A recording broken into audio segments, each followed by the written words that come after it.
right? And that's kind of, there's a philosopher named Hobbes, who I suppose in some sense was a centrally conservative philosopher as opposed to Rousseau, who's kind of his exact opposite.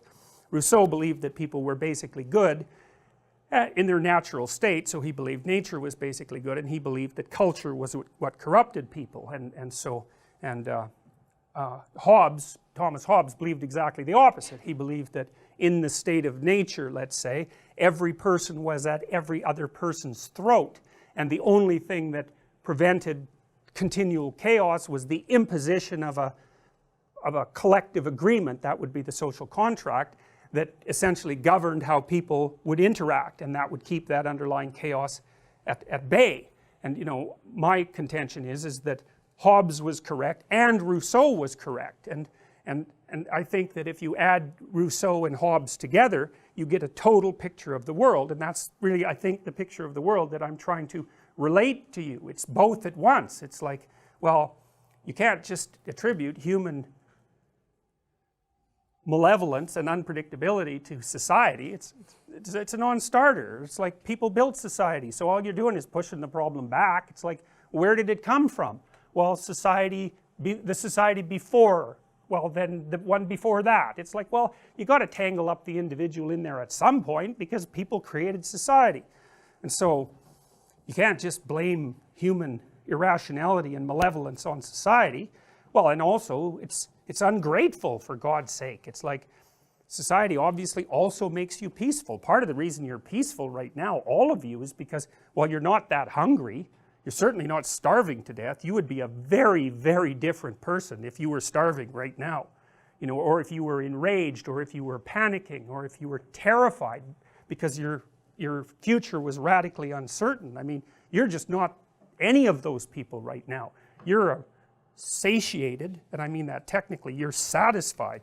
None of your biological systems, except perhaps curiosity, which is a rather pleasant emotion, are activated in the least. And you know, because of that, you all think, well, you're in control of yourself, but don't be thinking that. That's just not right. I mean, if you look at how the brain is structured, for example, the hypothalamus, which is a really important part of the brain, it basically establishes the framework of reference and the actions, the framework of reference within which and the actions you take in order to fulfill basic biological needs. So the hypothalamus makes you thirsty, and the hypothalamus makes you hungry, and it makes you sexually aroused, and it puts you into a state of defensive aggression, and it actually also makes you explore and be curious. All of that's hypothalamic. It's an amazing structure, and it's really small, and it's right at the base of the brain.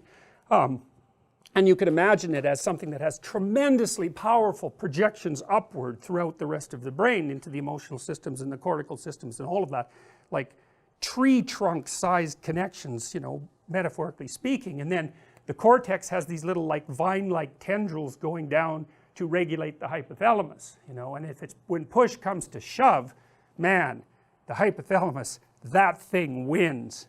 And so, you know, you get people now and then who have a hypothalamic dysfunction, and one of them produces a condition called, I can't remember it, it's not dipsomania, although it's like that, doesn't matter.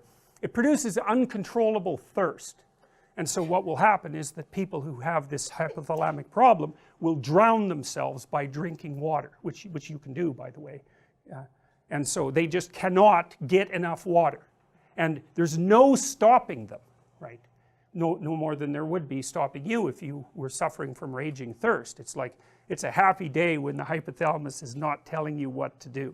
And you know, you live in such a civilized state that most of the time, roughly speaking, you're tranquil and satisfied, and more or less you can imagine yourself as a peaceful, you know, productive, well-meaning entity. But don't be thinking that that's what you'd be if you were put in the right situation, because that's just not right at all. So, you know, lots of times soldiers develop post-traumatic stress disorder because they go out on the battlefield. They're kind of naive, they're young guys, you know, and it actually is worse if they're not that bright, it turns out, because having a lower IQ is one of the things that predisposes you to post-traumatic stress disorder. But anyways, they go out on the battlefield and they see what they're capable of under battlefield conditions, and like, you know, we've been fighting wars for a very long time, millions of years. You know, chimps basically have wars with other chimps, the troops, right? Because the juveniles will patrol the perimeter of their territory, and if they find other chimps from other troops that they outnumber, they will tear them to pieces. Like, and chimps are really, really strong, and so when I say they'll tear them to pieces, I mean that literally. You know, they tear them to pieces. And Jane Goodall discovered that originally in the 1970s. She didn't even report it for a while because she was so shocked. You know, she kind of assumed, like most followers of Rousseau, that the human proclivity for warfare was that was something that was uniquely human. You know, it had something to do with our unique self-consciousness or our intelligence or something like that. She had no idea that it was rooted that deeply. You know, we split from chimps about 6-7 million years ago, something like that. And so we were patrolling territory. We were gang members 7 million years ago. And, you know, that's minimum estimation, because of course that ancestor shaded back maybe 20 million years into entities that were roughly primate-like. And so territoriality and the proclivity to defend territory is so deeply embedded in us. It's like the control center for our whole brain. And so there isn't anything more important to us, I would say, than maintaining the match between what we want to have happen and what other people are doing in response to our actions. Like, that's what we want. And as long as that match is maintained, then our emotional systems, and I would say anxiety is probably primary in that regard, our emotional systems remain inhibited. They're on. They're ready. Like a nuclear reactor rods are on. And the rest of the brain dampens them down. But it's like, you don't want them to take time to start up, man. You want them to be on at a tenth of a second's notice when it's necessary.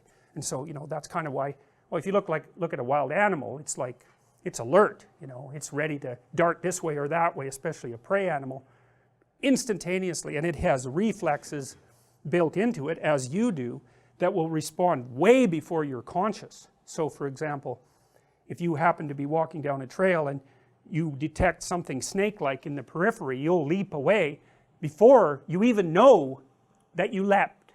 And that's because it takes a fair bit of time to actually see a snake, by which I mean form a conscious representation of the snake. You know, and maybe it takes a quarter of a second or something like that, or even longer.